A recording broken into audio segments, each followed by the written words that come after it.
everybody. All right, here we go. Here we go. It's Monday night. I am not changing my name to BLT. I will not be known as bacon, lettuce, and tomato. Just can't do it.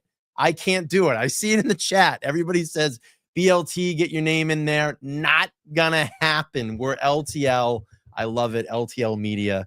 And this is who I am. It's who I am. You know, is it the greatest name in the world? Probably not. But hey, listen, it's Let's Talk Live. And that's what we do here. Welcome in, everybody, back to the live show here. Monday night, we have a lot of stuff to get into. Commissioner Cox has been out there talking, saying, I don't know anything about the Karen Reed case. We got Kelly Devers, Veruca Saltz, whatever it may be. Her testimony we're going to go through and review tonight. I want to hear Todd and Nan's opinions on that. And then we're going to talk about Proctor and set the record straight about his pension, and we'll get that all out of the way and answer all your questions tonight. I just want to set some ground rules. We will read super chats tonight, but I'm going to do that towards the end of the show. So if you want to send a super chat, please do that, but we're going to do those towards the end of the show so it doesn't disrupt the flow of the show. And again, if you're first time over here, make sure to like, share, and subscribe. Comment after this live show is over. But I don't want to wait too much longer here. It's been, what has it been? A week. We're going to get the three amigos back. And let's just bring them both in at the same time. It's just easier. It's easier to do that. The one and only retired Mass State Police Todd McGhee, 24 years of experience. Thank you for joining the live show. And we have the one and only Nan Gallagher, Attorney Nan Gallagher, joining the live show. The three amigos back together. How's everybody doing this evening? We're back. Let's talk live. It's good to be back, guys. Good to see you.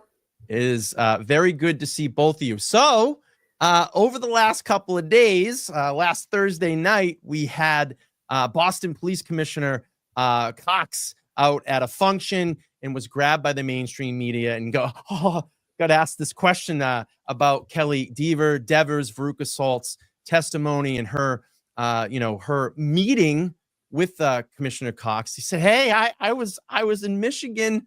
I don't know. I didn't even know that she was part of the Karen Reed trial. I'm calling bullshit on that one, but I want to hear what your opinions are. I'm going to go to Todd first. Todd, your opinion. Does Commissioner Cox know about who's testifying, what they're testifying about? What do you think about this one? You know, Brian, I watched the interview and I couldn't be more disappointed in his comment. It was disingenuous. It was evasive. He broke all the behavior detection rules. He distanced himself. I mean, he's a classic casebook study now, right? You know, how he was not prepared as a senior top cop in a major agency. He was not prepared for a reporter to ask that question. Come on, you're a professional. Respond, so Commissioner. Very disappointed. Yeah, I mean, it got so bad towards the end. He had his assistant trying to usher him away from the mainstream media. I find it extremely hard to believe that he didn't. Yeah, she tried to end the interview. Devers said it on the stand. I met with him. She said it under oath. Nan, what are we doing here? He was prepared and he failed miserably and fell on his face. He just did not execute that interview, which maybe was spontaneous, but he should have been expecting it. I know whoever was standing next to him, which was probably some type of PR person, was expecting it, and he fell on his face. I mean, I could dissect every single word he said, but the bottom line is his credibility is shot. He knew those questions were coming. He knew all about the Karen Reed case. He knew that Kelly Dever was involved in it. And I was even chatting with you earlier, Brian, like I have thoughts about some of what he said. Because he definitely, and I don't know if you're going to play the clip, but we're going to play it. All right. I'm going to restrain myself for now because I thought something he said was very telling to me. And it kind of struck me this morning. It didn't strike me sooner, but it was an utter failure. He was better off, as many people said on social media, saying no comment if he was going to fail as miserably as he did. Yeah, I mean, listen, I think that would have been. She said it under oath, and we're gonna watch the testimony. I did a montage the other day, and we'll play through the testimony, and then we'll play his comment. But I'm gonna give you my opinion on this one. All right, I'm gonna give you my opinion on this one, and I want to see what you both think about this, and then we'll play the clip here. I think what happened was this: that they tried to hide her, and what they did was they went to her and said, "Look, you didn't." We don't know if you're going to get called in the trial. You're on the witness list. Let's do this. Get her out of Canton. Let's get her out of Canton. We'll transfer her over to the Boston Police Department. We're going to have a conversation. And I think this is the first conversation that happened. We're going to bring her in. We're going to sit her down, give her a nice raise, and just say, hey, this is what we need you to do if you're called to testify. And look, we've brought you over here to the Boston Police Department. You've got a nice raise. These are the things that we need you to do. But right now, just go out and do your job. And hopefully they don't call you. Well, guess what? She got called as a witness. Mm-hmm. And I think the second conversation was to reinstill in her brain that you need to do the right thing. Meaning, we did something for you. We came over, we paid you. Now we need you to go in and do the right thing for the department, and say that and basically say these rehearsed things that you don't know where any of the camera positions were. You don't know what was captioned on those cameras. You don't know where the monitors were. Oh, well, hell, it's been almost 2 years. I can't remember what that office setup was like. I find it ridiculous. I find it preposterous. I mean, I've left jobs 5 years ago, and I can probably tell you where everything is in those offices, where they were, what they were there for, and what the purpose was. I don't believe it. No way. What do you think? I've enjoyed you dissecting her testimony. It's been fun to watch you laugh at it. She is definitely, her credibility was shot just by failing to remember very simple things. So the fact that she couldn't remember the exact setup of the camera system, etc., and then started to give testimony about her, quote, false memory, is all the more reason why Alan Jackson's letter asking for her to be put on the Brady list is so apropos. I mean, she should not be serving as a police officer, or if anything, she should be manning a desk, because her reliability, at a minimum, I mean, I think her credibility is the most in question, but her reliability, if she really did have a false memory, which I'm not conceding, her reliability is absolutely compromised. She needs to be out, and out quickly. And real quick, before Todd answers, here's the timeline. August 23rd, Devers Veruca Saltz tells the FBI, saw Higgins Berkowitz with the Reed SUV. January through March 25, Reed's murder trial retrial progresses. Then we have June 2nd, 2025, Devers Veruca Saltz, I love mashing that all together, by the way, testifies in court and recants. July 10th and 13th, 2025, Cox addresses the media, Brady list requests made. Here's the thing. I call bullshit on this too, that, the reason that I only reached out to the FBI was because I was scared because of my false memory. I was going to change my testimony, and that you threatened me. There was never any threat. She was scared because the department came down on her before she was going in, getting ready to testify.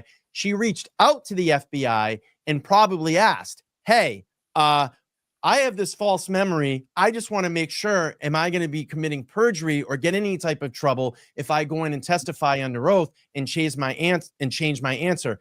That's because the department and Cox himself, in my opinion, pressured her to go in and say, I don't remember, and none of this happened. Mm-hmm. Todd, what do you think about that? Brian, this is probably what upsets me most about the first trial and the second trial, that how many law enforcement professionals lost their credibility in a court of law. That I think is probably, personally, and other police officers that I've spoken to, that are just shaking their heads at the lack of credible testimony during the course of both trials. Sad. Very sad. I mean, again, and this goes back to all of our bigger conversations that we had in here. You know, Massachusetts right now is a very broken society amongst our relationships with our police departments in our local areas. It's true. They're there to serve and protect. That's what it says on most of their vehicles that roam our towns. And you're supposed to be here to serve and protect and instill trust into the community. And how are we doing that? How are we bridging that gap? How are we bringing that back into our society? Our questions don't get answered. People get killed and there's no answers. People get hurt and there's no answers. There's a man just the other night up in Haverhill that had, jumped on by multiple officers. He's yelling help. No one gets off him and he dies in front of people. I mean, how do we fix this? That would require a whole series of shows because it's ingrained in the culture. If there is a culture of corruption, if there's a culture of covering up, if there's a culture of being, or at least law enforcement feeling like they are superior to the everyday man, above question. And that's really the theme of it, in my opinion. Law enforcement, and it's not only germane to your geographic zone, guys. Law enforcement throughout the country, and not all law enforcement. I'm not anti-blue, but Sure. I have seen a growing trend of law enforcement feeling like they are superior to the common man. And by common man, obviously, I mean woman and everyone else who falls in between.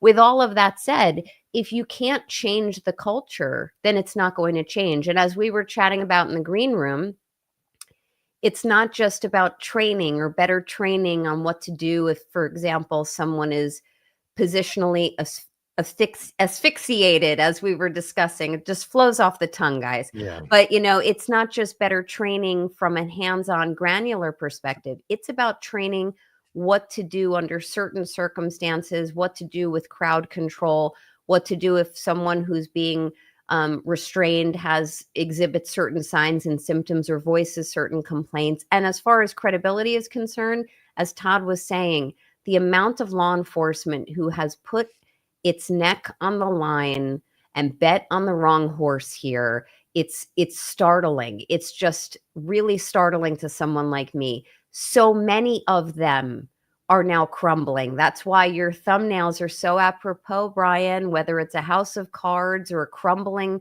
courthouse, they're really apropos because we're seeing all of the kinks in the armor now. And isn't it interesting and really sad to see it now in the wake of this verdict? Yeah. Here's the secret sauce, guys. And again, this is Todd McGhee's humble opinion.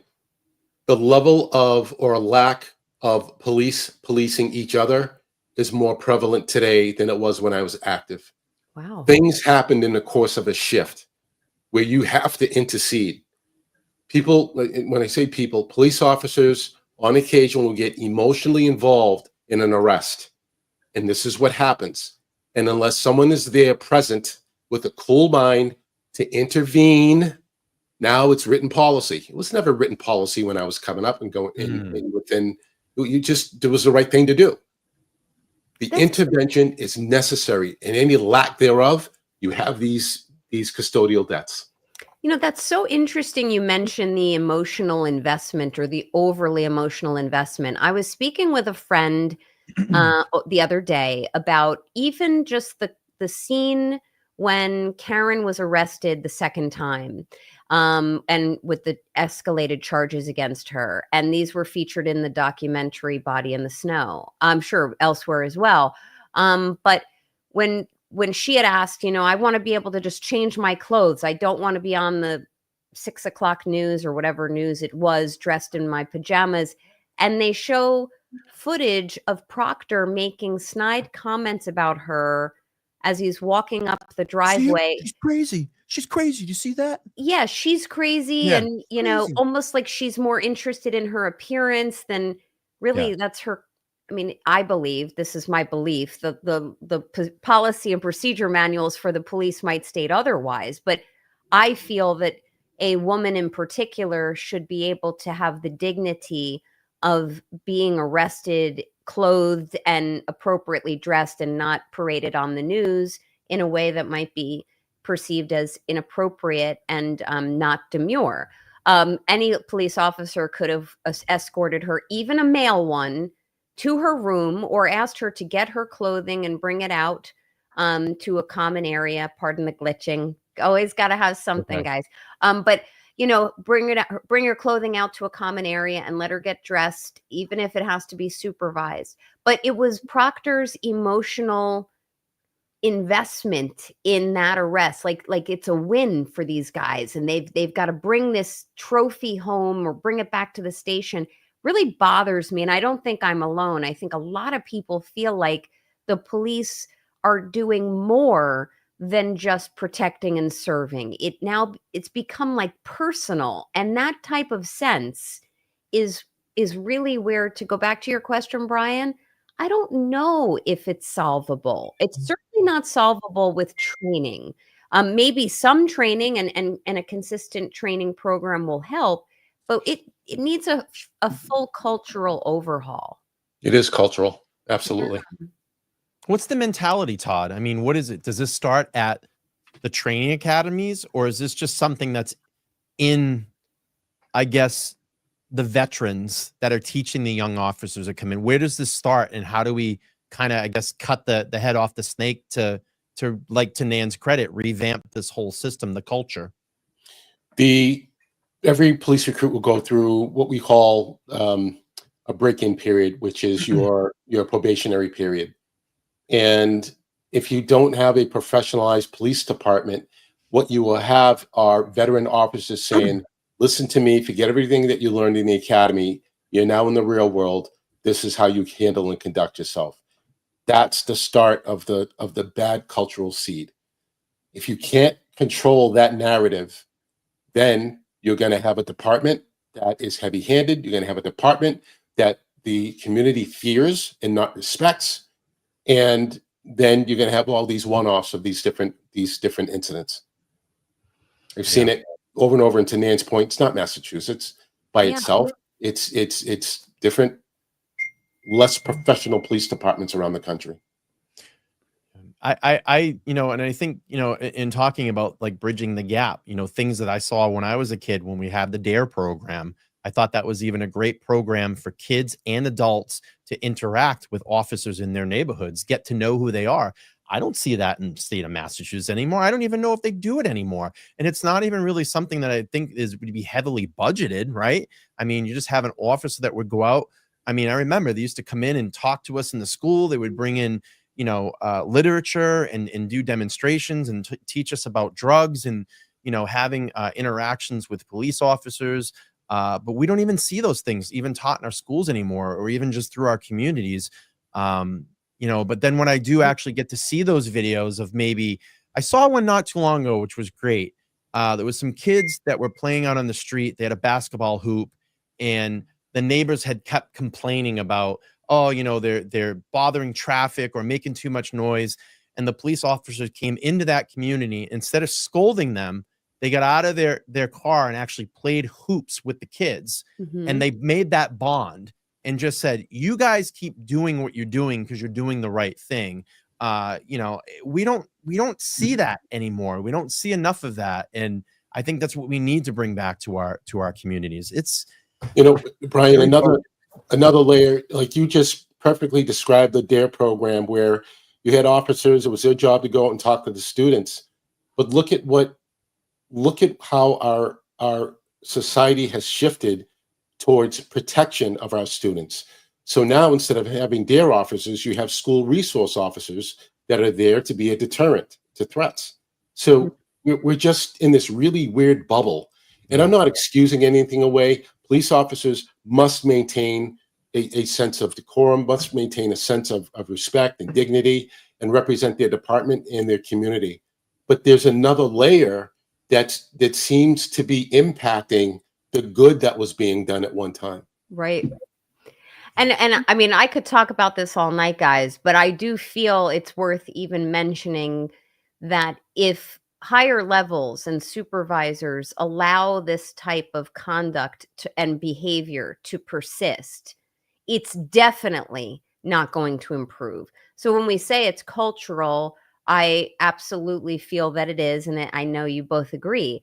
But if you have the Buchanans of the world, the Fannings, the Tullys, anyone who's above whomever's acting in whatever law enforcement agency or department we're talking about, if you've got people just allowing inappropriate behavior and inappropriate culture to simply percolate and exist, it's absolutely not going to change. It's like any employer allowing bad behavior from employees. The employee is not going to know any better. In fact, some employees will dare think, I better be this way because my employer seems to like it, and I don't want to disappoint my employer. So I think that there should be, and maybe there are, I don't know, but there should be at least annual measurements, not only competency evaluations, but measurements of police officer and law enforcement officer good citizenry. You know, how are you doing as a community leader? They're leaders and protectors, but they're not above anyone else. They just hold a different role. Just like everyone who participates in society at whatever level, whether you've got people in the streets who can't afford to have homes, people who live in low income housing, people who are lower class, middle class, or upper class, we're all the same. It's just we all have different roles. So some type of annual or biannual measurement of just good citizenry and respectability of officers. I mean, I would be all over starting or funding a program like that, especially up in your community. Yeah, I think it's great. I want to actually kind of laugh. And again, we'll take super chats at the end of the show. I just want to keep the flow of the show going. But this is actually true. Their officers always drove ex-dealers' cars with police lights added. I've seen some of that in some of the communities. They actually take like Corvettes, and I've seen like Lamborghinis and stuff to make the example. What's that, Todd? Asset forfeiture. Yeah, it's pretty amazing that they usually actually do that. So, all right, let's pull up the testimony here. Let's go through this. I think we can get some interesting points in here. It's going to start out with Veruca Salt, and then it will go into the comment by Cox. All right, let's. Along with Mr. Unetti and Ms. Little on a conference call last year sometime. You remember that? Yes.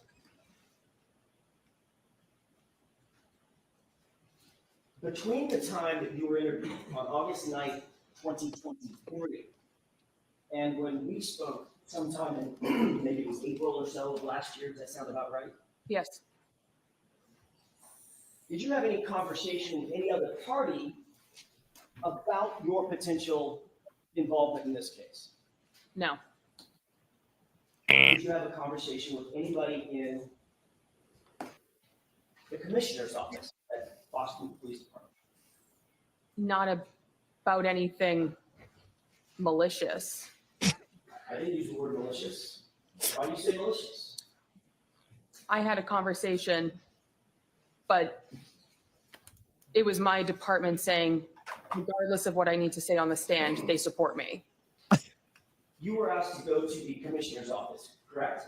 Yes. How long had you been on the Boston Police Department at the time that you were invited to go up to the Commissioner Michael Cox's office?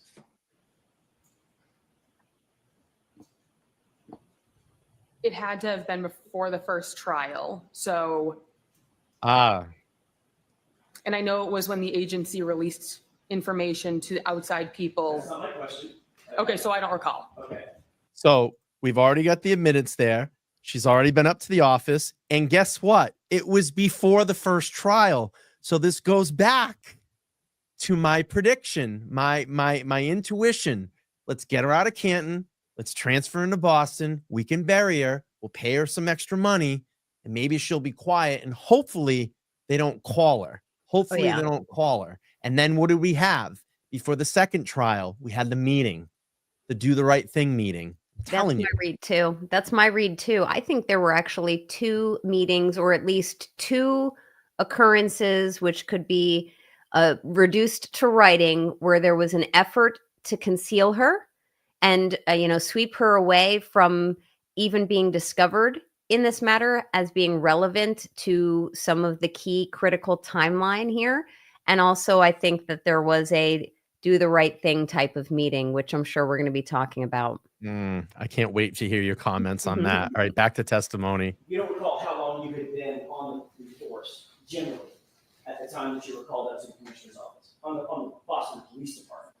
No, Was it 5 years, 2 years, 2 months? Give me a ballpark. so I've been on the department for 2 years and 2 months. I would say somewhere in the range of a year. Okay. Did you find it unusual would you call yourself a rookie back then? Yes, Did you find it unusual that a rookie police officer would be called up to the commissioner's office personally to discuss a matter? it was a reflection of how good of a leader he is. It was not anything that I found unusual, given the fact he is someone who wanted to show support for his officer. So I'm guessing all of your training class or all of your entry classes at Boston PD, they've all gone up to the commissioner's office as well? I don't know anyone else who's been in this particular circumstance. Do you know anybody else who's been called up to the commissioner's office at your level at the Boston Police Department? Objection. Sustained. Do you know of any of your colleagues with your level of experience that have been called up to the commissioner's office for a specific instance? Objection. That's sustained. Now, These are not objectionable questions. Yeah, I was going to ask you, Nan, how do you like this line of questioning? It's a perfect line of questioning. Sorry to interrupt the stream, That's but fine. it's That's a great. perfect line of questioning. Nothing that Alan is asking her is objectionable. This is gatekeeping to the extreme by Judge Bev, exhibits her bias. Anytime, I mean, what was the percentage rate? I don't know, but of her sustaining Brennan's objections, it's through the roof. Even It's Brennan was high. commenting It's on over it. 60%. These were perfectly phrased questions to this witness. She's on cross. She's in the box or the hot seat, as we say. And it would have made for faster testimony and a better flow of it. But you've got Judge Bev. She's one for the books, guys. Iceman says 49 out of 49. You know, Brian, what's Yeah. interesting is that her testimony, it's as if she doesn't know Alan Jackson knows the answers to his questions. Yeah, he Right. knows. Like she can just quickly land on, well, I don't remember and I don't recall, and like it's all going to go away. Yeah, and this was my big question. I think now I'm coming to the more of the reality of it, where I said I've always wondered if Alan Jackson knew. They knew. I mean, they had this information. Now I'm convinced that they knew. Now hearing Cox, what his answer to the question was, going back over and looking at this testimony.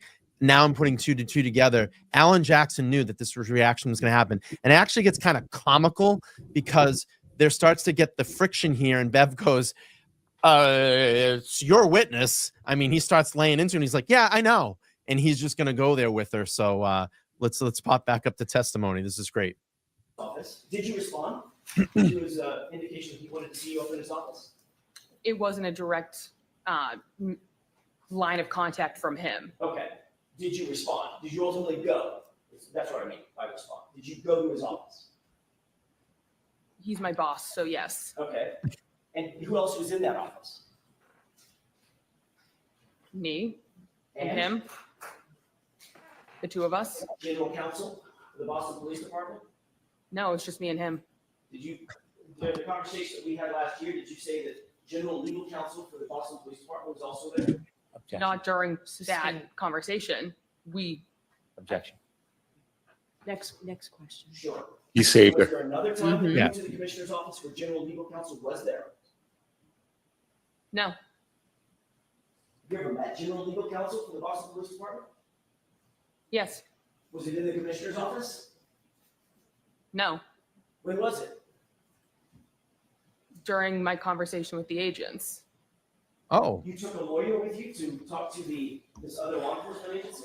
I'm going to see you at sidebar on this. tie bars will be cut out, by the way. So wait, I'm trying to get this under my belt here.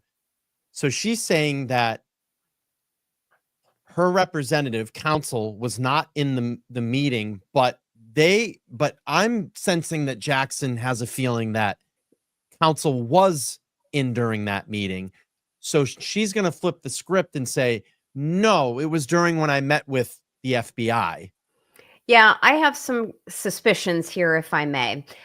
First and foremost, I think that general legal counsel, who was probably corporate counsel, as they call it, for the city or the police department, she's saying that that counsel was not present for her meeting with Commissioner Cox. Okay.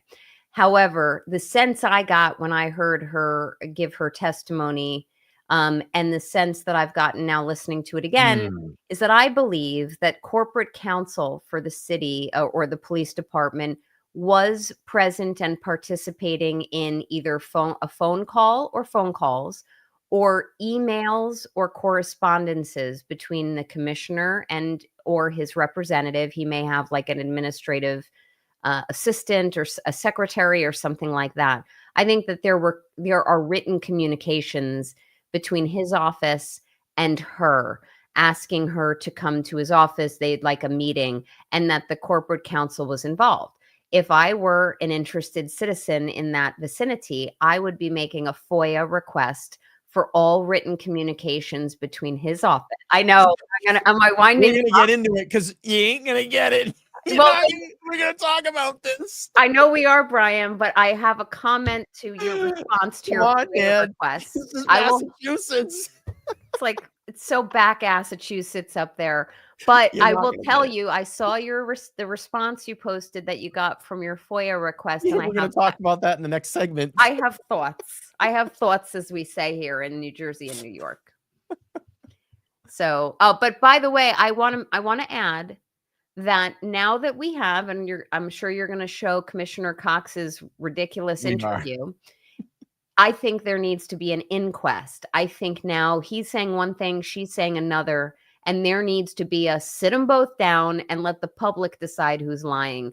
I've seen that happen in multiple vicinities where you've got two people who are holding firm on what they're saying happened. You know, one of them is lying, and literally put them in the same room and let them duke it out, because that's where you'll get to the truth with these people. They're so dug in. And Dever- both of their credibility is shot. Go Dever's ahead, Todd. pissed right now. Dever's hearing that comment, those comments from the commissioner, just threw Yeah. her right under the bus. Yep. Well, And that's she's when not, people and the thing flip. is, keep in mind, the panel and audience, she's under oath. So everything that she said was under oath. He's not. She was Yeah. under oath. I'm gonna say that I believe her as Oof. far as kind of Yeah. what went down. She's bending it a little bit, but his whole denial of, I didn't even know that she was involved in the Gallagher case. Her, Yeah. her version is closer to the truth. Yeah. And the thing that's going to burn her now, and I don't even know if she's going to have a job anymore, but I'm going to tell you, as a citizen, she's saying that she created this false memory. Oh, really? So when you go out and police a certain situation out in the public, when you're doing your job, are you creating more false memories? That's kind of scary. We have an officer that creates false memories. I would not be able to trust that officer. And keep in mind, she said this under oath. Yeah. Under oath. It's scary stuff. It is. Exactly. But We just did a letter. I will tell you, it is really scary that she said it under oath. But I'm actually more frightened that I do believe her a little bit more on the subject of whether this meeting took place. And I'm frightened at the fact that the commissioner of police in Boston, which is my Denied it. favorite city, and it has been for a long time, the commissioner of the police there is saying it didn't happen. And I think he's lying. And I would be really scared if he were in control of 3,000 employees working in that city. That's very, very concerning to me. Let's go back to Veruca Salt, and then we'll get to Cox's answer. Here we go. May I continue, Your Honor? Yes. Thank you. Ms. Dever, when we left off, I was asking you about the meeting at the commissioner's office. And I want to clear this up. Was general legal counsel in that office or not when you had You went right back at it, Nan. No, it was just me and the commissioner. At some point, did the commissioner say to you that Boston Police Department, insofar as your connection to this case is concerned, Boston Police Department fully supports you? Yes. Did he also say, do the right thing?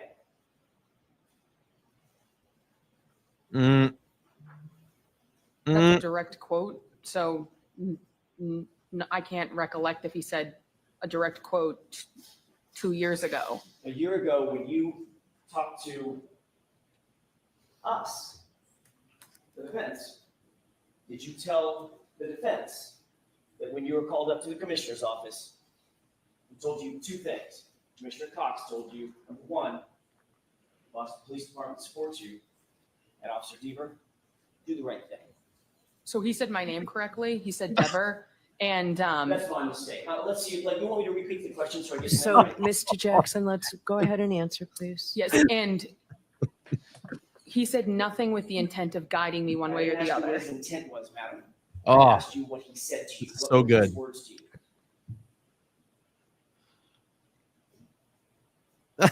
That he supports me. And Yeah, He say wanted it. me to tell the truth up here. Yeah, his words were, do the right thing, say it. right? I don't recall.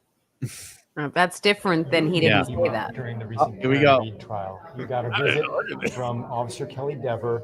The defense implied that you influenced your testimony. Do you want to respond to that? I have nothing to do with. I have nothing to do with Karen Reed. Matter of fact, I didn't even know this person was associated with the Karen Reed. Distancing himself. You know, I have an organization. Todd, go ahead. That statement, this person, he's distancing himself from her. Yeah. Statement analysis. Words matter.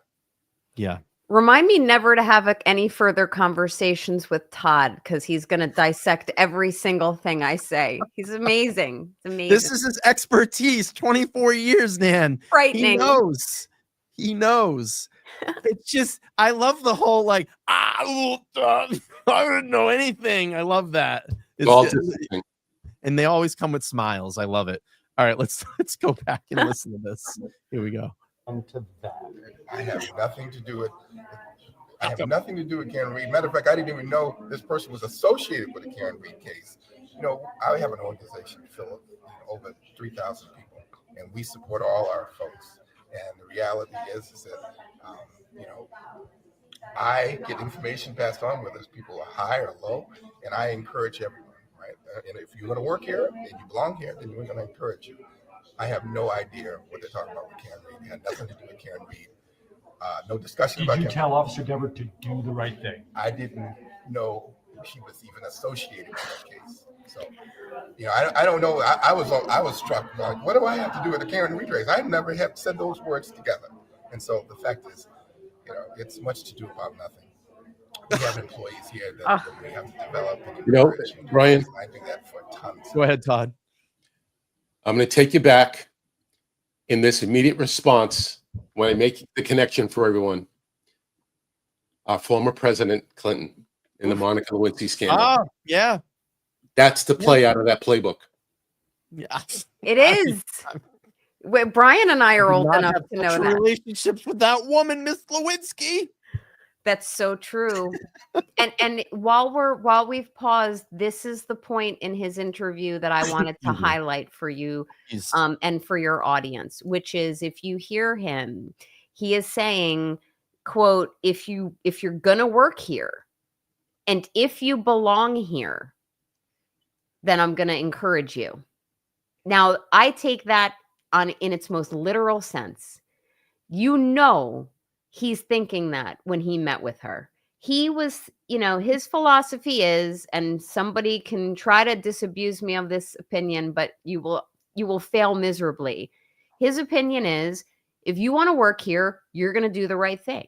If you belong here, you'll do the right thing. That is part and parcel of what that conversation was. And now that he is completely denying having that meeting at all, or really knowing anything, and never having said Karen Reed as two words together, and not knowing that she was involved, she meaning Dever was involved in this case at all.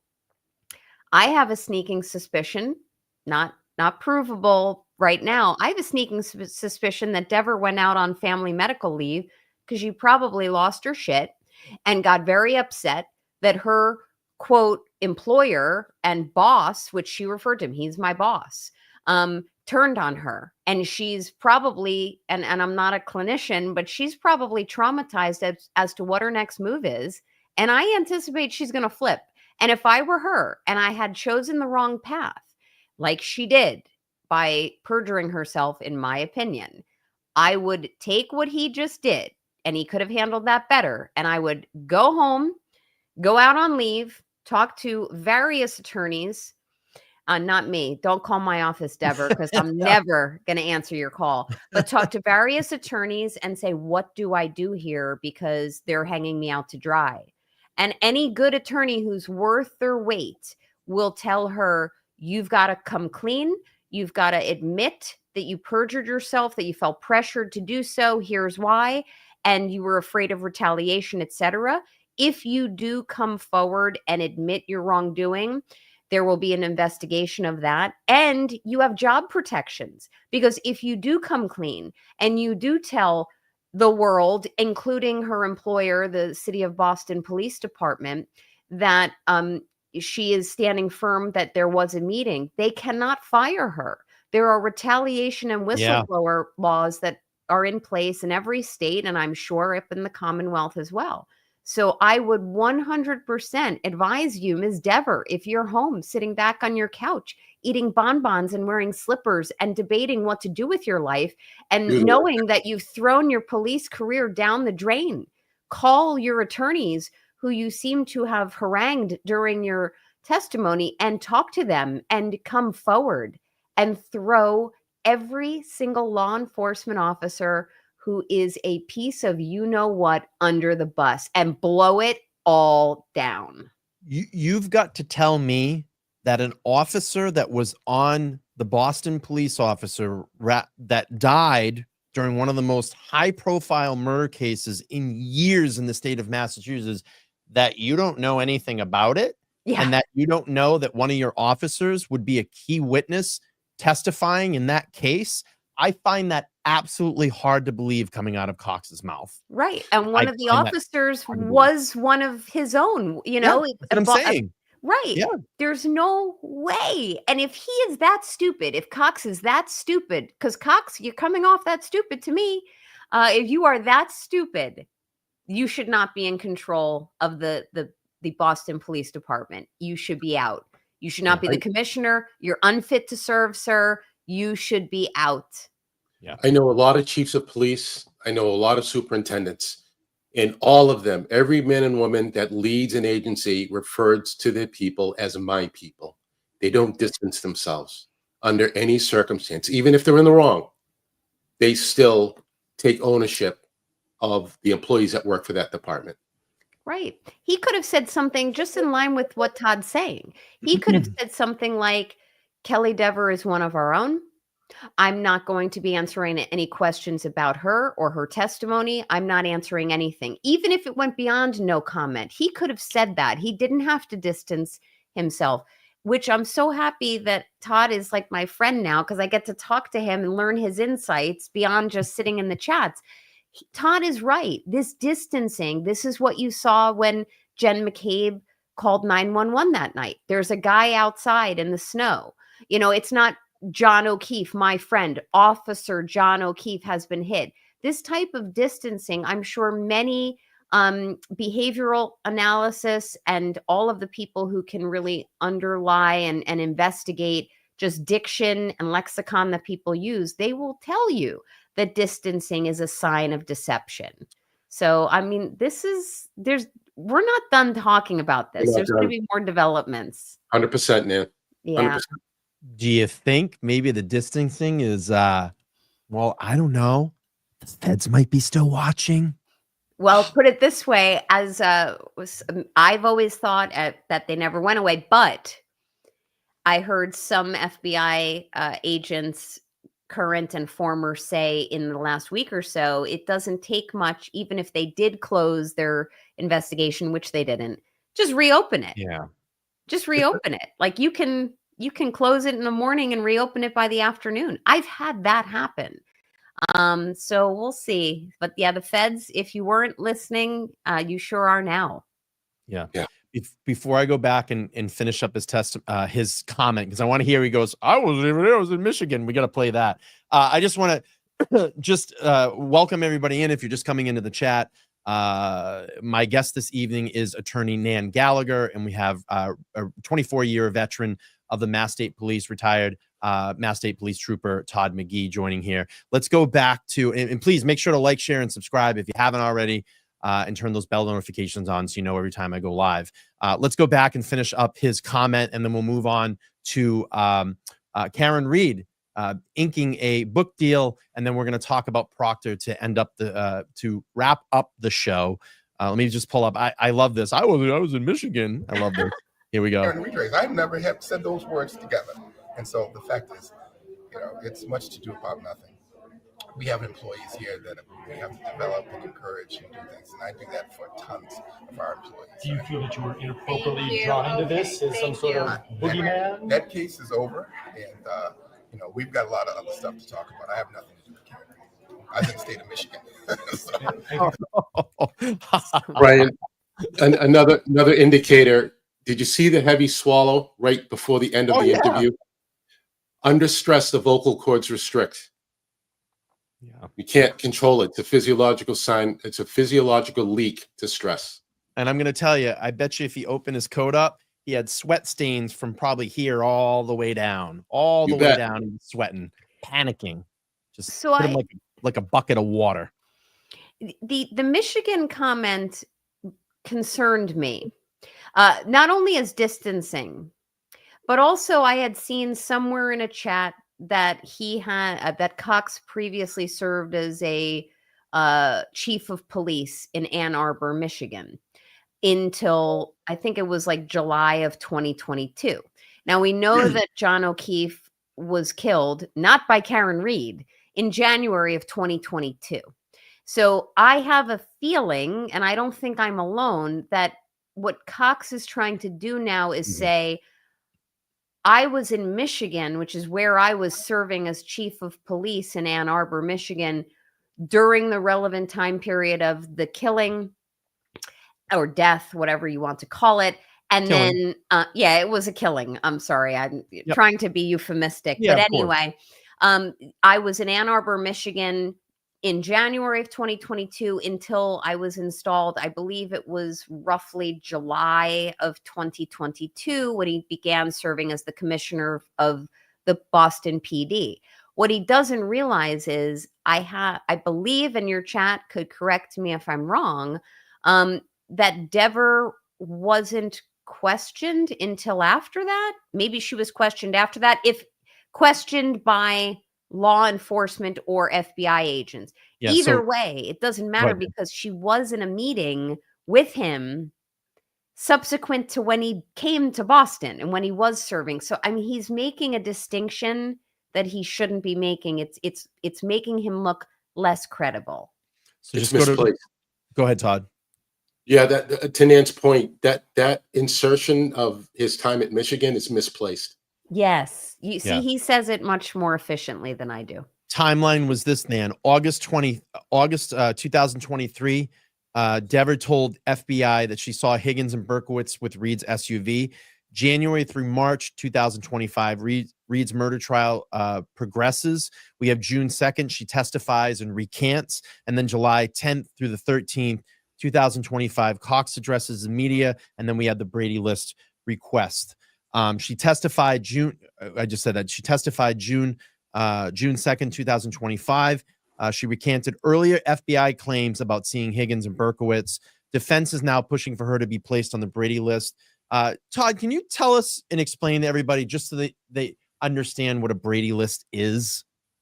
Yeah, so the Brady List holds accountable all government officials, to include elected officials in any type of misconduct in course of their duties. So from mayors, city council members, police officers, in the case of a police officer, the credibility issue comes into play when they testify or they're a witness or investigator for a potential investigation, and now they're appearing before the court, and their credibility is now in question based on their being previously compromised.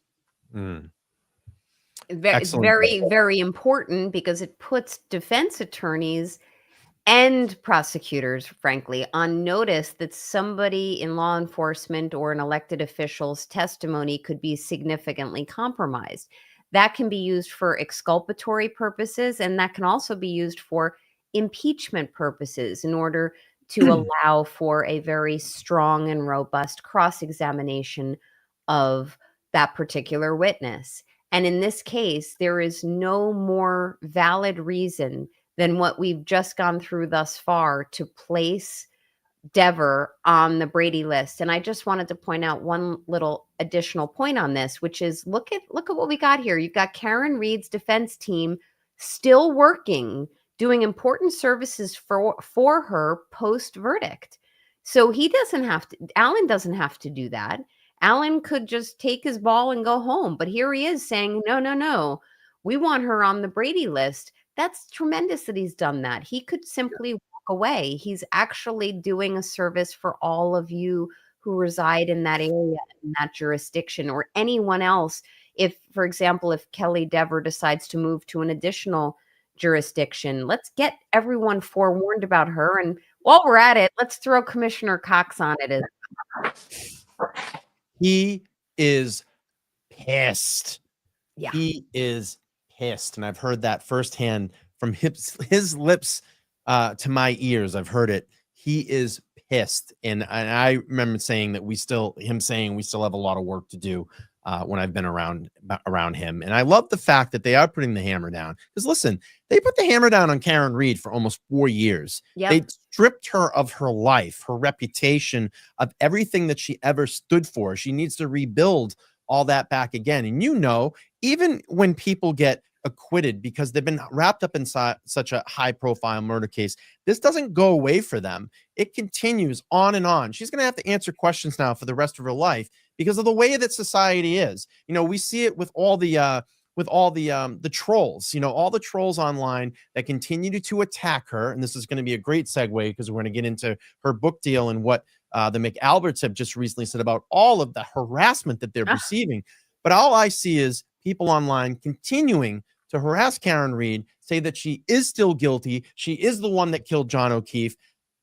Do we just not believe in our legal system? Or is it, wait, when it doesn't work in your favor, it doesn't work in your favor? And I even said this too.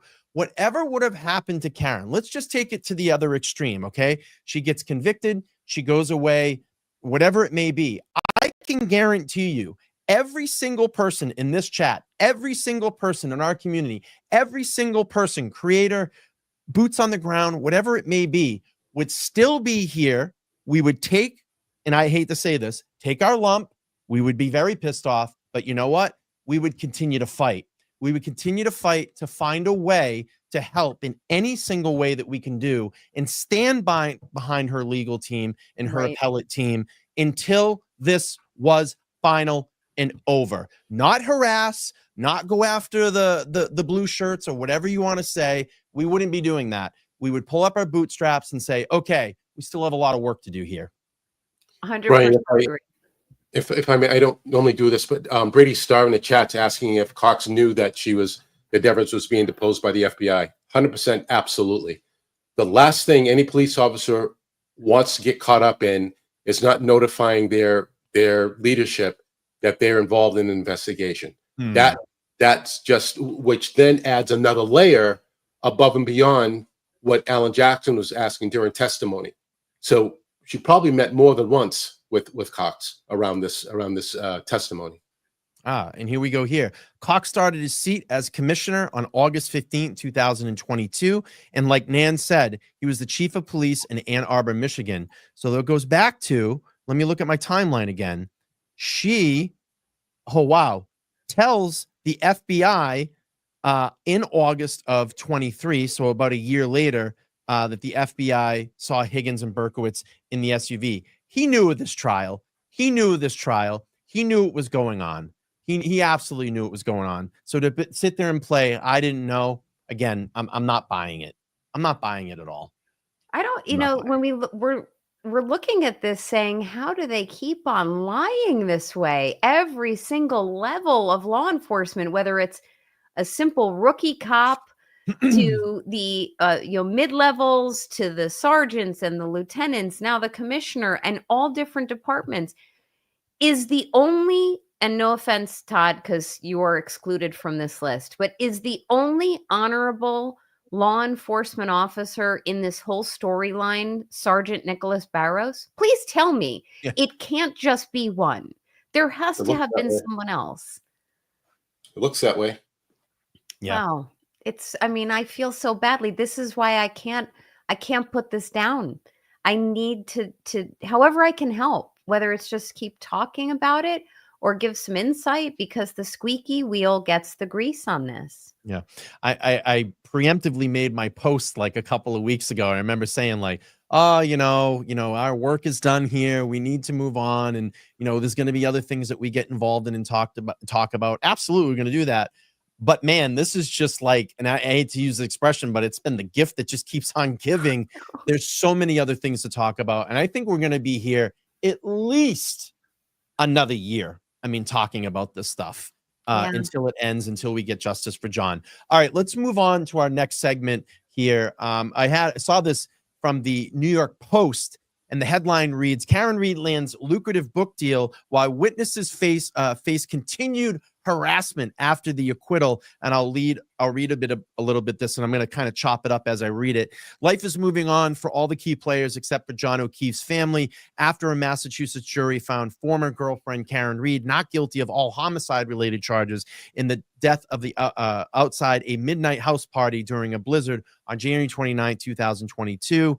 It says Read has a book deal in a TV series about her saga in the works, but she's also facing a wrongful death lawsuit, which requires lesser standard of guilt to hold her liable. Her civil team filed a motion to dismiss earlier this week. An outside investigation by the FBI found no alternative suspects and dispelled allegations of corruption level at local and state police, but prosecutors and investigators who led the case are facing reckoning. The Albert family, former owners of the property where Read and two other women found O'Keefe dead under a sheet of snow, which is a lie that he wasn't under a sheet of snow, just celebrated a wedding.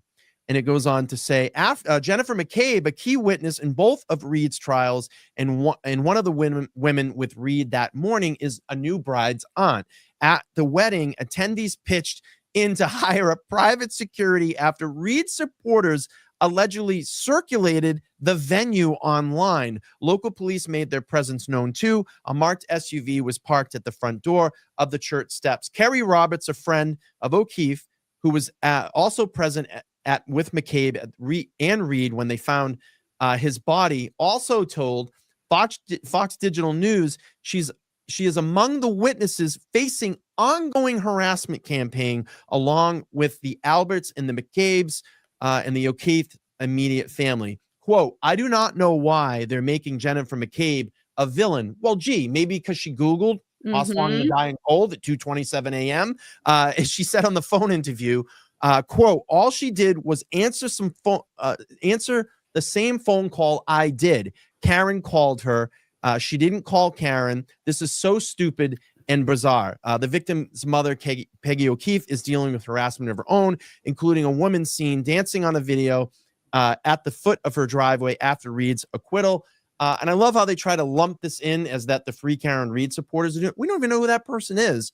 But it says Roberts said the Norfolk District Attorney's Office told her to stop contacting their witness advocate after the trial, even as strangers continue to throw things at her house, calling her family murderers in the supermarket and mocking their children. We put our asses, quote, we put our asses on the line for 3.5 years, 2 trials to help the state of Massachusetts, and you're not going to help us when we're being harassed, she said. It's not worth it to put my family through ever again and not be protected at all. It's sick, and it's absolutely sick.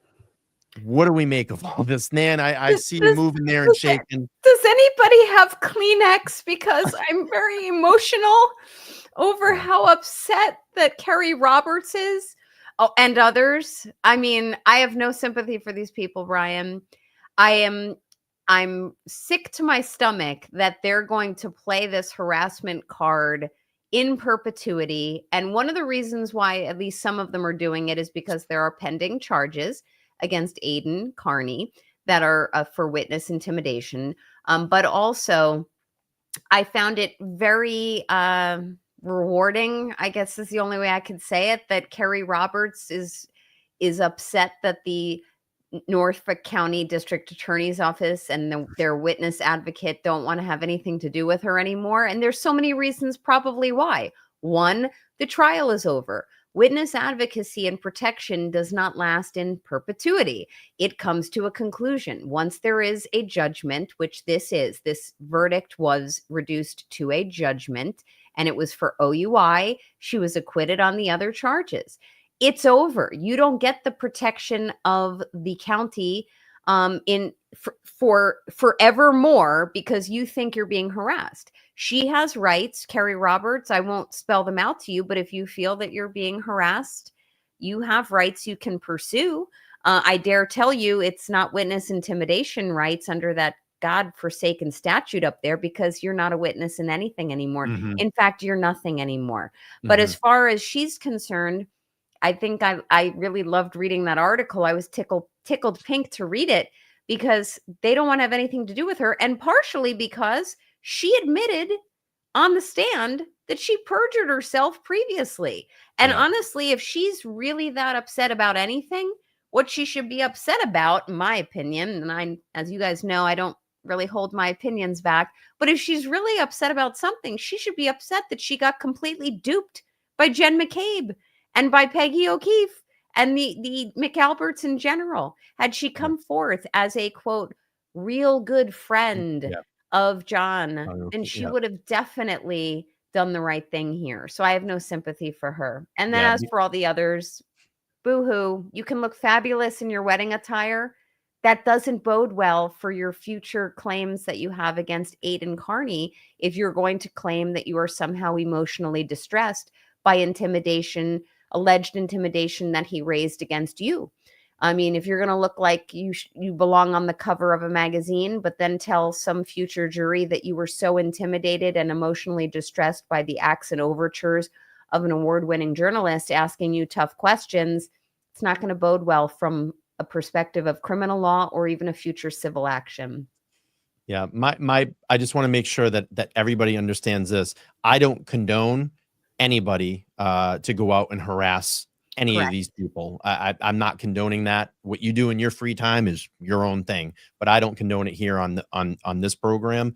And also, you know, the way that I look at it too, if you're so afraid of this harassment, then why are you out talking to the media? You're calling them, you're having phone conversations with the media, you're putting statements out. And personally, I think the security is a bunch of bullshit. I think that it's hired for conjecture. It's hired to be there to say, oh, we're so intimidated. You know, people are coming after us. Well, let's put a front out there and we'll have a private security van come up. And then when we have to face these charges and go in and explain these charges about in Aiden's case, well, look, you know, we had a wedding and we had to hire this private security because there was rumors online and we feel so threatened and blah, blah, blah, blah. I mean, the best way to do this is stop talking, go on with your life. You know, I mean, they just keep popping up and giving interviews and saying things. You're so worried, but you're out here talking. I mean, I don't know, Todd. They can stay relevant and play the victim card. That's the bottom line. Yeah, I think that's right. It's a matter of staying relevant. The minute they stop claiming that they're victims, then it could be perceived as some type of admission, a silent admission that they're the wrongdoers. So they're going to keep on clamoring to keep relevant, to keep the messaging up, at least until such time as, in my opinion, Turtle Boy's charges are resolved. And maybe in perpetuity. And even though the Norfolk County District Attorney's Office botched this prosecution of Karen, this sham prosecution, and the law enforcement pursued the wrong suspects, plural here. Holding all of that aside, they've compromised any type of prosecution against the real culprits. But in addition to that, what has happened now is we're in a situation where There will never be full justice for John O'Keefe. People will want to clamor and work hard to try to uncover the real truth, which I'm all for. But if there's any solace that I get, it's that people like the McAlberts, and I don't condone harassment or any law breaking myself, but people like the McAlberts and other wrongdoers who I believe exist in this matter will live a life of scrutiny, attention, infamy, and that's not fame. That's bad fame. Okay, so if they live in the prison of that for the rest of their lives, then I mean, it's going to be a good second place for me. Yeah, I agree. You know, it's just sad. You know, I just look at the whole thing and I go, all right, those are the people you wanted to roll with. And I just can't compartmentalize that you sat through, and I'm talking about the O'Keefe family. And listen, you sat through a first trial, you heard and saw the evidence, you sat through a second trial that really smashed the evidence in the first trial.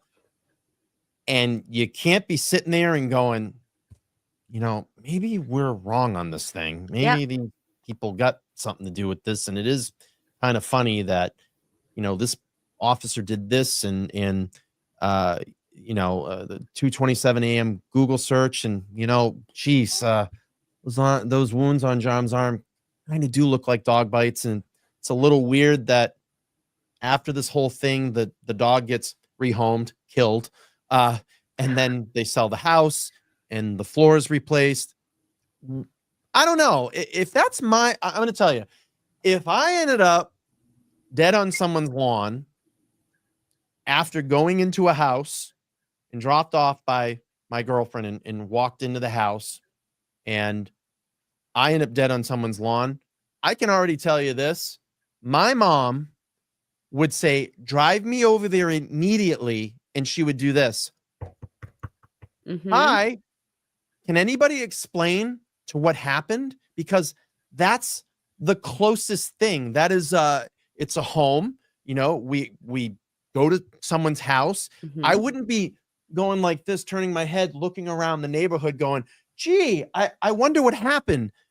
I would go directly to the house and say, can someone just start giving some information as to what the hell happened here? You know, first I would ask the girlfriend some questions. Hey, what happened? Can you tell me about what the night was like? What happened when you dropped him off? Oh, okay. He walked inside the house. Now we need to go to the house and start asking some questions. But no, it's, hey, Paul, what did John look like? Oh, he looked like he went 6 rounds with Tyson. And then all of a sudden, the phone calls, the text message start coming in, and then, oh no, it looked like he got hit by a car. Yeah. I agree. And one thing that I was thinking about earlier, I'm not saying this will ever be done, but there is no statute of limitations on murder. Okay. There is nothing, I mean, nothing that stops the Norfolk County District Attorney's Office or any law enforcement department, specifically Canton PD or Massachusetts State Police, from walking up to the doors right now of Jennifer McCabe, Matt McCabe, Brian and Nicole Albert, who I understand live in Maine now, but none out of jurisdiction, Chris Albert, Julie Albert, Colin Albert, any of them, and start asking fresh questions. Now, I am not, again, implying that that's going to bear fruit that's productive for a productive and successful prosecution of them because of all the reasons that I've said previously, going after the wrong defendant for the better part of 4 years.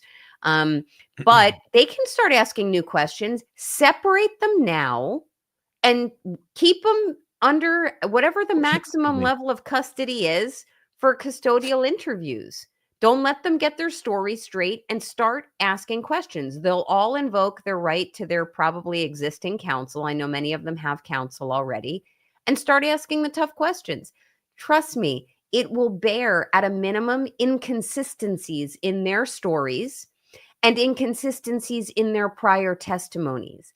And then that in and of itself can cultivate fresh leads. I now am infringing upon Todd's domain, though. He might disagree with me, or he might be able to better articulate that. No, I'm going to piggyback on what you shared, Nan, because you're spot on. Those inconsistencies give them a fresh start to start reinvestigating the case and holding those inconsistencies against those that are testifying. Right. Everyone is under oath, going all the way back to the original depositions. This is what you said then. This is what you're saying now. There's just too many holes along this whole journey over the last 3+ years. There's just way too many inconsistencies from the same players. And maybe it needs to take Michael Morrissey to get voted out of his position whenever that election is. Like, I think the primary is in November. 2026. Yeah. Right. But the primary is coming up in a few months. Like, maybe it just has Where are these candidates? Where are the candidates that are challenging Michael Morrissey? They haven't done any press. They haven't done anything to get out and start campaigning. Presidencies usually start a year out. I mean, they're out there beating the streets and and getting themselves out there and getting involved. I haven't heard anything, and this is heard a fearful little for our community. I've only heard from Juna Perkins, yeah. And I saw most recently. I've criticized her gently. Well, yes, and I have too. Yeah. I know she was recently, I think, back on Mike's show, The Young Jerks. Yeah. I had her on here once. I think he's had her on a couple times, but she's not doing enough. If you're going to challenge this monster here in Massachusetts, you need to get out and start knocking on doors. And I still feel, and listen, and I know people say, oh, it would have been a cheap way to her to do this, but she had opportunity to go out and talk to people during those Sunday standouts in Dedham, in Canton. She could have went around and talked. There was a website that had all these standouts on Saturday and Sunday. She could have popped into a couple of those and announced who she was and hand some business cards out and shake some hands. I know, like, people were like, oh, it would have been cheesy if she went to the courthouse. So what? Go out and talk to those people. That's the community that wants to get rid of the snake in office. Right. That's right. And I was learning today when listening to Bill Reed's interview with Billy Bush. If anyone hasn't listened to that, it's fantastic. Yeah. I learned from him that the voter turnout rate at the last election where Morrissey was reelected was like abysmal. It was awful. So now you have a lot of vested Free Karen Reed supporters and vested community members who weren't even Free Karen Reed supporters who are like, what are we spending our money on? How much was Brennan paid? How much was Aperture paid? All of this, this is a time for change. I don't hold back with criticizing Juna Perkins.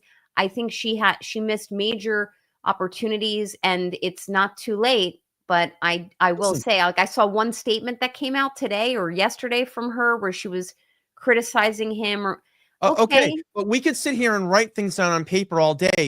Actions speak words, Nan. Yes. And that's the thing. Oh, well, she did call. Great. She called them out. I mean, and I guess I don't want to pick on her as a candidate. I know. I don't want to do that. But, like, here's the thing. You've got to be ready for this. You don't just jump in and make a statement. You've got to get out and start cultivating your community to fight back against these people. Push harder. Push harder. If you're passionate and you want to really make a change in the community, you've got to go for it. You can't just sit back and wait, put your name on the ballot and think that you're going to win. This is a monster in Norfolk County. Yes. Have you seen the things that Michael Morrissey has done? We need to cut the head off the snake. It's not enough. It's not a passive sport. And I ran for mayor in my community. I know what that's like. I know firsthand the experience of where nobody knows you, at least not in the political spectrum, and you've got to make a name for yourself. You get pretty creative really quick, especially when you don't have a deep treasury like a Michael Morrissey. So you get yourself out there, you make yourself known, you find free radio stations, you find independent journalists like LTL Media.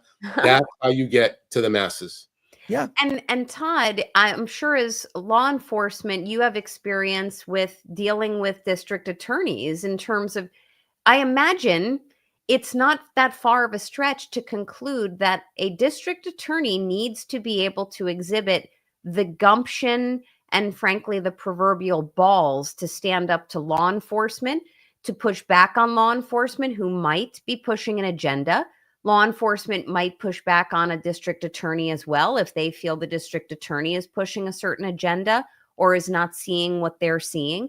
So I think any district attorney for any county in any state or commonwealth needs to be well equipped to exhibit just the emotional, the physical, and the mental ability to exert oneself. And she's taken a little bit of a passive approach. I don't want to dump on her, but Right. And here's the thing. Maybe I'm using this opportunity to her to see this and fire her up. You know, hey, maybe he's right. Maybe I need to get out there. And people are saying, oh, don't trash her. I'm not. I'm trying to fire her up and fight the snake here. You guys in this chat, you guys all in this community want change. Yes. We all talk about it. Change. Oh, we want change. We want justice for John. We want all these things. We want Karen Read free.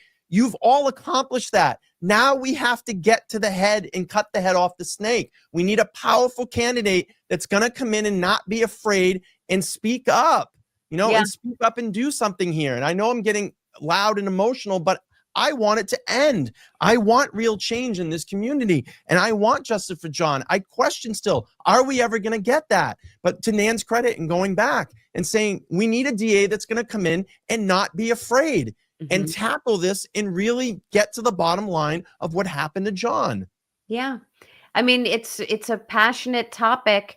And I would dare say that even those who were anti and are anti-free Karen readers would want a change in leadership in the district attorney's office, because nobody can say that this was a well-handled prosecution, a well-handled law enforcement investigation. There needs to be change. Both sides of the coin should want to make a change, move forward. So I agree. This isn't to dump on her. And there are, I believe, 2 other candidates that I've heard of. It's to fire them up. Let's go. LFG, right? Yes. Let's go. You have the opportunity. This community still needs healing. Step in, let's be a leader, and let's go for it. You know, like, listen, the Patriots never won all those Super Bowls for putting in a half-ass effort. The Red Sox never won those the recent World Series with putting in a half-ass effort. If you want something, you go for it and you challenge it and you make it happen. I mean, that's the bottom line. You own it. The bottom line. All right, let's go on to Proctor. Todd, I want to do this first. Let's set the record straight on his pension, because we've heard a lot of false information about that. And I think we have a large enough audience here tonight to set that precedent with everybody. I'll pull up the document. If you need me to scroll up or down, let's talk about Michael Proctor's current situation with his pension. Hang on one second. All right, here we go. As you're queuing that up, and as you increase the size, do you have the ability to highlight? Yeah, here we go. Okay, so I'm going to ask you second sentence. I'm sorry, just after 60%. Just at, okay, yep, I see it here. Yep. There you go. Okay, I'll just read the sentence. Members of Group 3 hired before April 2nd, 2012, and it's the same for those hired after April 2nd, 2012, will receive a retirement benefit equal to 60% of their final year's salary after, here's the key word, after the completion of 20 years. Guess what? You look at the chart, there's nothing for 19 years, 18 years, 17 years, 16 years, nothing. You have to serve 20 years of credible service before you're eligible to receive the lowest tier, 60% of your base pay. Not overtime is not baked into this, of your base pay. Yep. Proctor, I hear 10 years, 12 years. It doesn't equal 20. He did not serve enough time to be eligible for a pension. Period. The end. Yep. As we say, book it, because and that's Brian. At some point, you should clip that, because the amount of people who are getting that wrong on social media is notable. But thank you again for explaining that, Todd, because there's a lot of misunderstanding, and I think it ties into what I believe you wanted to speak about, Brian, in terms of his appeal, which he has filed, Proctor's appeal. It's, of course, one of his intended goals is to become re-eligible for his pension so he can work more years to qualify to become vested in it. However, What the issue is, he's appealing. He wants his job back. In fact, I finally looked at your chat and it looked like someone was saying he wants his job back, not just for his pension, but for his dignity and his bread making abilities, and presumably because he likes being a cop, because he can throw his weight around, so to speak, and text inappropriate things about female defendants and suspects. But nonetheless, he's not getting a pension. And I am forecasting a very low, in fact, an abysmally low level of success on his appeal. So yeah, we'll see. Before we go to Todd, I just want to recap some timeline. So timeline, key dates in the course of Michael Proctor. We had the Reed mistrial. It was a hung jury on July 1st, 2024. Proctor was suspended of the summer of 24. The trial board began the hearings of January through March 2025. Proctor was terminated March 19th, 2025. He had the ABC interview that aired in June of 2025, and then the appellate was filed on June and July of 2025. Todd, if you can do this for us, and if you can just kind of break down some highlight points and get kind of correct information on the record here tonight. What happens during those trial board hearings? What would be the process when Michael Proctor sat down with the trial board?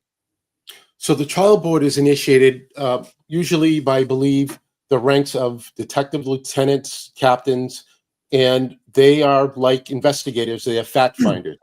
So they'll do their own independent investigation, but they would have also been paying very close attention to the trial, the testimony on Proctor's behalf, as well as Tully Buchanan and others. So once the trial board assembles and they have all of their facts, they then call in this particular case, defendant, for lack of a better term, not that he's charged with criminal acts, but he's a subject of the investigation. Now he has his chance to tell his story. That's a due process. So his due process is to refute or explain what transpired as a result of this investigation. Now, what's unique in this case is he was testifying under oath.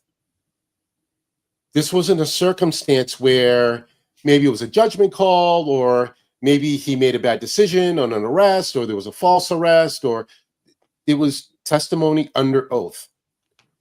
Add on to that fact that there was another side investigation from federal agents that were also capturing information that not only became useful to the defense, but also a very significant part of the trial board's investigation. You take all that information, and so the trial board now will review all of the testimony on the behalf of Proctor. They'll assess all of that information, and then they'll compare that to what policy and procedure says. And they'll start looking for violations of that conduct. Once that conduct starts to match up, well, what's the severity of that conduct, right? So there's layers to this. So when you start moving down that process and you start going, is this worthy of a written reprimand? Is this worthy of time off? Is this worthy of an extended time off with pay, extended time off without pay, or termination, right? So you just don't land on one final disposition in a disciplinary action. You go through the process. Well, they went through the process and they start to look and examine. Okay, well, how many counts? I believe there were at least 3, maybe 4 counts that were assessed and levied against Proctor. So you look at all those different things. And we also have to remember that the most polarizing part of Proctor's situation were the text messages. But also I go to count 3, he was charged with bias policing. Mm-hmm. Why is that important? You potentially could have impacted someone's civil rights. Think about that. Yeah. That's way more than just, hey, inappropriate text, or, I went outside of the secrecy of police investigations, which is a policy, by the way. Everything's supposed to be kept confidential. Right? So, yep. So you have that as well, right? So when you start to think about the different layers and the depth of the impact of the misconduct, you land very favorably on termination. Yeah, and apparently he likes to drink and throw his gun around too. So That doesn't help. Yeah. that doesn't help. Doesn't look We- too good. We usually like to protect the police issued firearms. We want to make sure that they're with you, so that doesn't help either. So my bigger point in all this, and thank you, Todd, for explaining that. So if people haven't heard about that before, that's what goes on during a trial trial board hearing. So the other day we had the appellate process, and I saw an article that came out that, you know, he had to go into this Civil Service Commission office and have this appellate process. So here's my brain. Well, it's got to be a recording of it. So the first thing I do is I send out a FOIA request because I want to see either an audio or video recording of it. And I get something back, and I'm going to share my screen here in a second, that basically says this. Hang on, let me bring this up so everybody can see it. And you'll see part 1 and part 2 to it, because I'm going to add Todd to this to this equation too, because we were kind of brainstorming on this one. So I do this first. I send in my first one here in white. If you see, you know, here's the response to your public service record request, and I hope I'm sharing my screen. Okay, perfect. And it says on July 8th, 2025, you submitted a commission request stating, pursuant to the law, I wanted the audio and video recording of Michael Proctor's appellate process. Well, they tell me it is not part of the commission's practice to record status conferences. And after a thorough search of our records, I can confirm that the commission did not record yesterday's status conference case associated with Michael Proctor versus the Department of the State Police, as such as the request records does not exist. So now I reached back out to Todd and I said, oh, this is kind of interesting. There's no video or audio recording. He said, well, it's probably got to be a transcript of it. I mean, they at least transcribe this. So I put another FOIA request in. I'm requesting the transcript. Oh, and by the way, here's my answer. The Civil Service Commission does not have in its possession a request record, as the commission did not transcribe the July 8th hearing, such as requested. The records do not exist. What? I have comments. What? We don't transcribe public hearings. We don't transcribe civil commissions. We don't record our audio. I'm calling bullshit on this one. And the reason I'm calling bullshit is because Todd kind of tipped me and said, what? The Mass State Police wanted this transcribed. Noble called for it to be public, correct? Correct. Mm-hmm. I think you're getting gaslit. I won't go as far to say that they're lying to you, but they're parsing your words. They're splitting hairs. Now, in general, a status conference, which was the term used in the first clip that you showed there, status conferences sometimes are not reduced to writing or recording.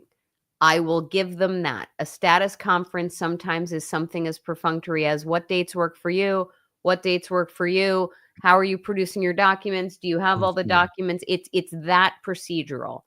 But hearings themselves, substantive hearings where sworn testimony is being elicited, questions are being asked, witnesses are being subjected to cross-examination, those will be either reduced to a transcript or an audio recording or a video recording, and sometimes all three. So I think July 8th was a status conference in which you may not have been able to procure fruit from it. But any prior hearing that was substantive with testimony, or any future hearing of that civil whatever commission, I always botch the name, the same types of requests should be made for those types of hearings. The public has a right to know. It is a public interest here. This is a matter of public safety as far as I'm concerned. And when public safety, health, and well-being are in harm's way or in question, the demands of the public are even intensified. That would intensify the need and strengthen the need for a request for these materials. So it might be the status conference that's hanging them up on you. It's civil. Yeah, it's called the Civil Service Commission. And by the way, the mainstream media was allowed to be there. because I saw WCVB had one of the reporters there inside the hearing. So they were allowed to be there. You got to tell me that there wasn't a transcript, an audio or video recording, something that was being recorded there. Oh, yeah. I don't believe it. I don't believe it. Todd, what's your thoughts on this one? Yeah, there's more. And you know, I understand that administrative process that Nan's spelling out, but I wouldn't let it go. Don't let it go. There's going to be more. Yes. And you mentioned mainstream media being permitted. I'm wondering if that could include all media, anyone with press credentials, perhaps someone like Aidan Carney or others might want to go. They won't give them to me. I I've tried know. 10 times. I know. They won't Don't give give me a up on media that. credential. Don't give up on that. I got to continue to try to tackle that again. I got to try to continue to tackle that. Hey, great conversation. It was feisty this evening, guys. I need this as often as possible. I love talking to you both. We get the blood pumping. Let me get a couple of things out of the way here really quick. We'll read some super chats, but before I do that, I want to let everybody know of something that is going to be going on here in a couple of weeks. I'm just going to share my screen. So I've taken on this project of trying to do the show in front of a live audience, and this actually came together pretty quick, and I was very overwhelmed by the response from the public. So what we're going to do on August 3rd here live at LTL Media Studios is we're going to bring in a live audience, and I'm going to have my friend Mark Mazzamedia join me. And the way this is going to work is we're going to do a 3-hour event. People will come in. We're going to do an hour meet and greet. We're going to provide food, which will be like a pizza party. And then Mark and I are going to take to our stage and do a 2-hour live show in front of an audience. There's still a few tickets that are left. And if you wanted to join us on August 3rd here in Rentham, Massachusetts, you can do so. But what I'm going to do is before I offer up the tickets, I'm going to give away a free ticket tonight. And I'd love for everybody, if you want to be involved, you'll actually get we have e-tickets, but when you come to the door, you'll get an actual physical ticket like this. And we're going to sign them during the meet and greet, but you'll have a little memento that you can take away from that show. So what we're going to do is, if you would like to come on August 3rd, it's from 5 p.m. to 8 p.m. Food will be provided and entertainment, of course. If you want to take part of that, and we're going to do a drawing right now, and all you need to do to enter is enter #ticket. #ticket will get you involved. And then what you'll need to do is reach out to me, and I'll drop my email address in the chat. And I just have to verify who you are, and I'll get this mailed out to you. But if you want to take part of this, and you can join us here in Rentham, Massachusetts, live on August 3rd, August 2000. Here I am with dates. 2025, of course. So in about 2 weeks, that event will take place. I'll let everybody get their hashtags in, and while we do that, let's read some super chats here and get those out of the way. Amanda, thank you so much for the $5. She says, love this trio. Really grateful I've gotten to know you all. Well, we're great, and we're happy that you're here. Amy says $5, says the United States police officers need training and techniques to work with mental health crisis situations. This Haverhill man, it was so sad. I completely agree. Let's reshape how we train our police officers. We have crime reward, $5. The start would be investigating and shutting down the blue wall that's running the police departments. I agree. Nurse of interest, $10. Thank you. She says, right on, Nan. If Karen was a man, would he receive the same treatment during the arrest? Absolutely not. Nan, if you want to answer that one, I saw you shake your head. Yeah. I mean, honestly, there are gender-related issues here that should be outlined throughout the 1983 civil action that is coming, down to not only the inappropriate content of texts of Proctor objectifying her, which were essentially approved by or not otherwise sanctioned by his supervisors, Proctor's, that is, but also just those little nuances I was talking about, where she was unable to change her clothing out of her pajamas, etc. I dare say she probably wasn't wearing appropriate undergarments for her own comfort.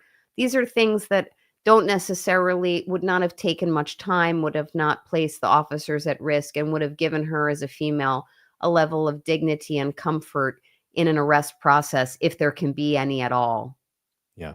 Thank you, Nan. I appreciate that. Mama G, thanks for becoming a new member. May, thank you for the $5. Says, love this trio. Thank you so much. Crime Reward says, Kelly D is proof of how powerful the blue wall of silence is. The quote, serve and protect mentality is gone. Now cops are just serving and protecting each other instead of the community. Let's change that culture. Let's change it. Jeannie, thank you so much for the 99-cent pound. Appreciate that.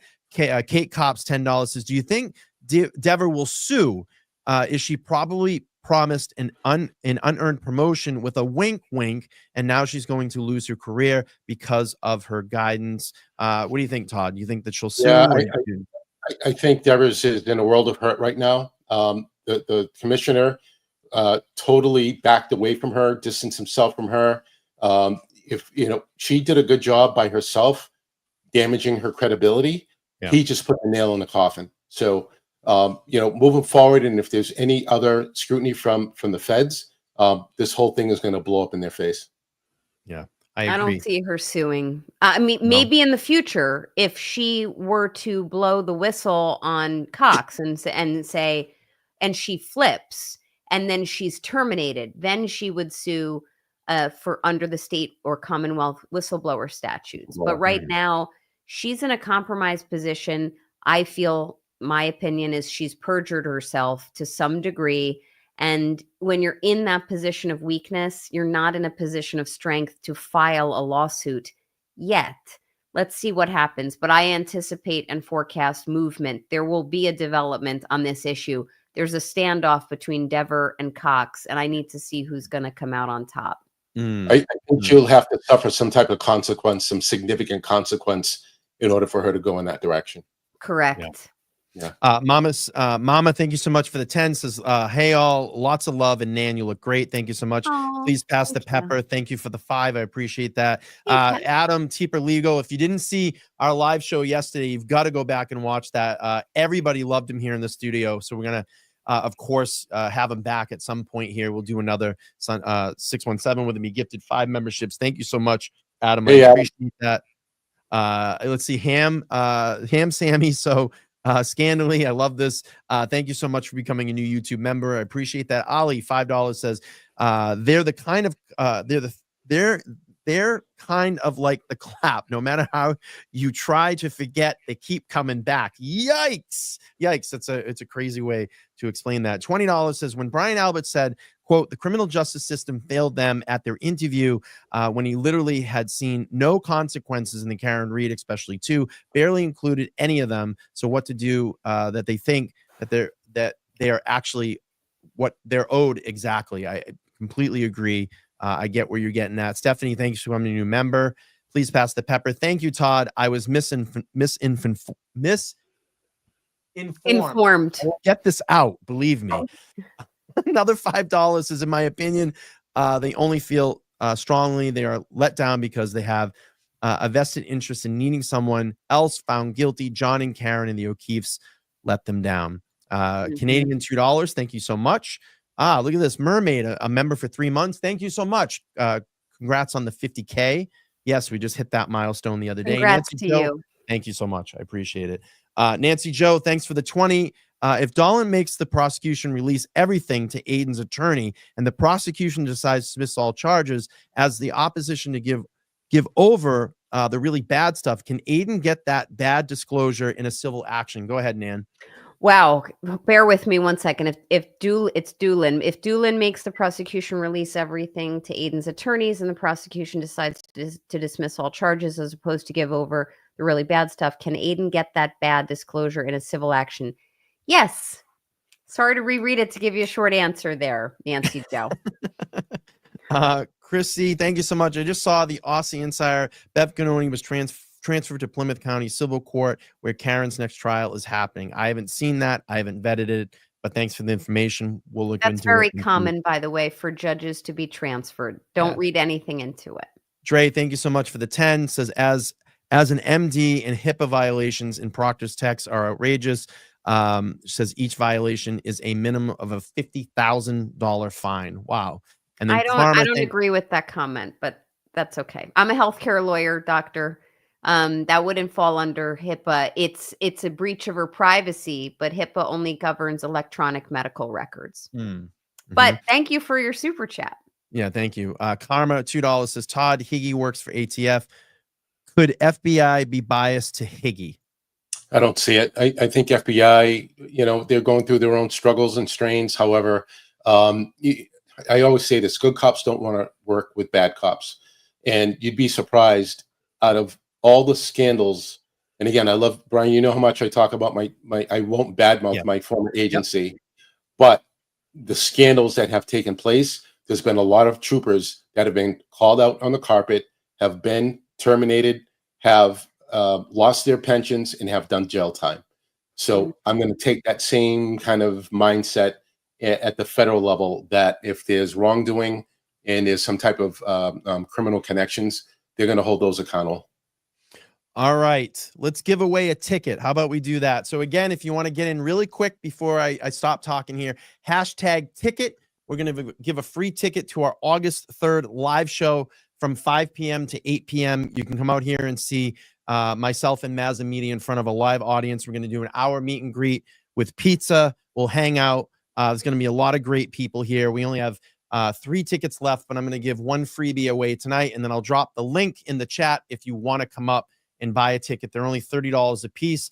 That basically just helps cover the event, and we're going to do this. And then what I'm hoping is this will happen. It will go great. And then we can start maybe doing this on like a monthly or a bi-monthly basis. And we'll come up and have different guests on our panel and do this thing in front of a live audience. And then, you know, we'll test it. And then if there's some gauging interest in it, maybe we move it to a bigger venue so we can get bigger crowds in and enjoy the experience. All right, let's go back up and we'll roll the ticket. I guess that's, do we roll it or draw it? We draw it. Looks like 42 entries so far. So we're going to press the draw button, and good luck to everybody. Again, what I'll do is I'm going to draw it, and then I'm going to, and then what I'll do is I'll just have the winner reach out to me so I can verify who they are, and then we'll mail the ticket out to you. All right, 1, 2, 3, here we go. Draw the ticket. And I'll take a screenshot. And the winner is Brady Starr. You are the winner of the free ticket. Congratulations, Brady Starr. Yeah, you can come out and join us for the live show. What I need you to do is I'm going to drop my email here. You'll see the little link come up. It's letstalklivepodcast@gmail.com, and I'll highlight it when it pops up. If it pops up. If not, I can just type it. Let's see. I'm going to type it in the chat. Let's talk live podcast @gmail.com. I'm so bummed I can't go to that. I won't be up then. Have so much fun, and give Mazza a hug for me. I will. But I'm going to let everybody know there may be some other things here in the works if we see how this one pulls off. So this is not going to be the last one, guarantee you. That's my email address. Brady, reach out to me at letstalklivepodcast@gmail.com, and we'll get you vetted, and we'll get this ticket out to you, and you can come out and join us free of charge for the live show. If anybody's interested, we have like 3 more tickets left. I'm going to drop the link here in the chat if you want to purchase a ticket. They're $30 a piece, and we got like 3 more tickets left. So that is the link there. You can click on that, and it's going to be about 30 people. So that's a pretty decent sized crowd for the space that we can get together and do this. And hopefully it goes well, and we can keep increasing the crowds and have some fun doing this and talking with great people. I want to thank my 2 amazing guests this evening. Retired Mass State Police. My voice is going hoarse now because I was screaming. Retired my passion was just like, come on, we need to fight it back. But retired Mass State Police Trooper, 24 years, Todd McGhee, and our attorney guests on the panel this evening, the one and only Nan Gallagher. I appreciate the both of you again for continuing these streams. They've been a lot of fun, and our chemistry has been amazing. The chat loves these panels, and I think that we discuss a lot of important things with clarity, with facts, and hopefully we can start making some changes in Norfolk County. Todd, do you have any parting comments before we go off air? I just want to say congratulations again to Brady. Brady, I'll do my best to be there. I just want to clear my schedule. I don't want to overcommit, but I want to support Brian and all that he does. So great to be on with you again, Nan. Great to see everybody. Same to you. Nan, any parting before we go? No, I'm all talked out, guys, for once. But I wanted to wish workout, right? Yeah, I wanted to always say I love being part of this panel. I love you both. And I also wanted to wish Brady congratulations. Keep an eye on what goes on with Dever and Cox. Keep an eye on all the news cycles. There's going to be a lot more coming. And lastly, Brian, congratulations on your 50,000 subscribers and on your new studio space. Yeah, I don't know, Todd. I don't know if you knew. I'm gonna be moving into a much larger space come September. It's you've been in here. I think this room has served it's awesome. I love this room. I love the window. I love the layout. It's just a little bit too small in the things that I want to do to keep expanding the content here on LTL Media. But we're gonna move up into a much larger space that's gonna have 2 larger rooms. And I think people are gonna be really impressed how we're going to set this next studio up and give them some different looks and feels to the studio. So I'm excited. I have such a very awesome, supportive building owner. We worked out an amazing deal, and I'm going to be here for the next 2 years and hopefully beyond. But we'll be signing a new 2-year lease here in September. We'll get moved up in the new room, and you'll both have to come up and see it. Absolutely. Looking forward to it, guys. Absolutely. All right, everybody. Thank you all so much for joining us this evening. I will be back on Wednesday night at 6 p.m. to do a Turtle Boy fundraiser. So I hope that you all can join me for his defense fund fundraiser, and I'll whip up some cool things there. Maybe I can have a couple of people stop in. If not, we'll do a good job. We'll try to raise some money for his defense fund and help Aiden out as he's helped Karen Reed out and keeps helping out this community, exposing all of the corruption that's gone on here in this state. We need to keep fighting back, people. Make sure to like, share, and subscribe. I love all of you. Thank you all so much for contributing to the LTL community and this platform. I think we really got something here, and I really enjoy doing this. I love it. It's my absolute passion. It's what I want to do for the rest of my life, and hopefully we can continue to make that dream happen. All right, we're going to head out of here. Everybody have a great night. Thank you. Bye-bye.